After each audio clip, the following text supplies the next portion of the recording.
I only knew Mike for a relatively short period of time before he was killed. I was never able to personally meet his parents and sibling. He had a younger sister, Vickie Rushing. Mike Rushing was born and grew up in Tuscaloosa, Alabama, and I was born and grew up in Wakefield, Rhode Island. Mike and I never knew each other before the Marine Corps. We both enlisted in the Marines for 4-year tours right after graduating from high school. Mike went to high school at Tuscaloosa High School in Tuscaloosa, Alabama, and I went to school in South Kingston, Rhode Island. One of the reasons that Mike chose the Marines is because his family was close with a high-ranking enlisted Marine at the time. So, I'm sure this person had some influence in Mike's decision. We first came to know each other at Marine Corps recruit training at Parris Island, South Carolina.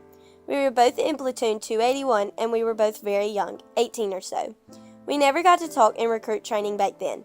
The Marine Corps training did not permit recruits to talk to one another. The training was very difficult, very disciplined, and very physical. After graduating, we were both sent to the same Marine Corps combat training sites, one at Camp Geiger in North Carolina on combat operations, then both of us were sent to another training facility at Camp Lejeune and trained on Viet Cong guerrilla warfare and combat operations against soldiers of the North Vietnamese Regular Army. These were the enlisted soldiers of our enemies from North Vietnam. Mike and I were then assigned to Camp Lejeune, where we waited to go to Vietnam. I recall Mike and I volunteering at least a dozen times to be sent to Vietnam. The last time we volunteered, we were both picked to go. We flew to Travis Air Force Base in Texas on November 24, 1966. I remember on Thanksgiving Day, Mike and I were invited to a person's home for dinner. There were a number of families living outside the base who were hosting Marines to a dinner on their way to Vietnam. Mike and I went to the same family's house and had a nice dinner. From Travis Air Force Base, Mike and I were sent to Okinawa, Japan for indoctrination to Vietnam, issued combat gear, and received immunizations that were required.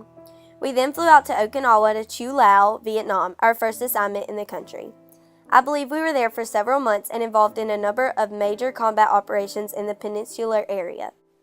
From Chu Lao, Mike and I were sent to Da Nang and assigned to an outpost near the city of An Hoi in Quang Nam Province, where Mike and I shared a bunker. Mike was awarded a Purple Heart after he was wounded in action and hospitalized for 2 weeks. Every soldier and Marine in Vietnam was entitled one rest and recuperation period.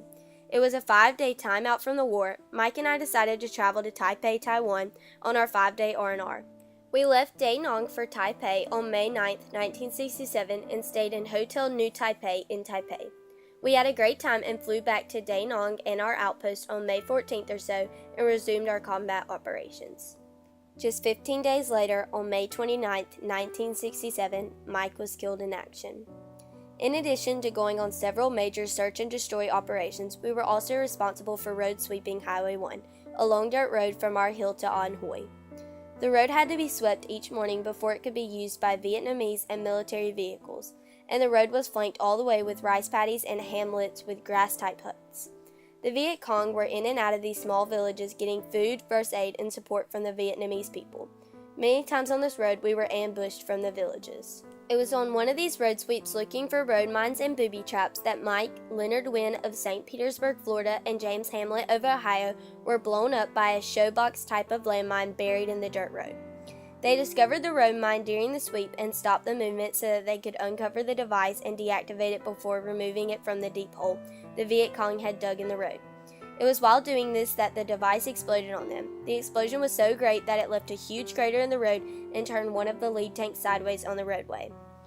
The road mine that detonated on them was a homemade device made by Viet Cong guerrillas and was packed with explosives. As part of military operations, the United States would drop bombs onto areas that they were about to conduct military operations on, to soften up the areas before they went in. Many of the bombs that were dropped never went off for one reason or another. The Viet Cong would take these bombs apart, take the explosives out, and make homemade bombs using them. Mike's mother, Betty Rushing, wrote a letter to my parents after hearing about Mike's death.